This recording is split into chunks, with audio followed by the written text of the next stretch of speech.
Well, that's one thing my mom said. My mom told me a while ago. She said that some people are afraid of success, and that's exactly how I was. And I think it was because of my home life.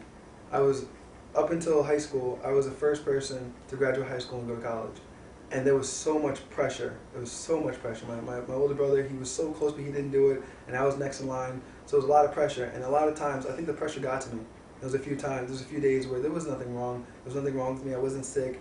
You know, it's not that I didn't do my homework. I just didn't want to. I didn't want to go because I felt like it was just too much pressure. That I felt like some days I wouldn't be able to live up to what they wanted me to. That that they wanted me to be the first person to graduate high school and go to college for our family. And there was a lot of pressure. And my brothers would tease me, call me college boy, and instead of telling me that I'm intellectual or that I talk like a white person or things like that. And that really impacted me, and it kind of made me regress sometimes.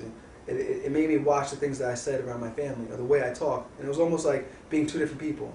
Interesting. Like at home, I would be this person that my family would accept and they expect me to be. And then at school, when I really did like school and I was encouraged about it, my vocabulary increased. I loved reading. I would read a lot of books, but I would never let them know because they would see me differently. And it was like almost the best of both worlds, like me doing good in school, but also letting my family know that I'm not going to change, because their biggest thing was they didn't want me to go off and change who I am. They were afraid that I was going to change who I am if I were to go to school and things like that. But they couldn't realize that it wasn't going to change me. I was just moving forward as a person. So it was a lot of pressure.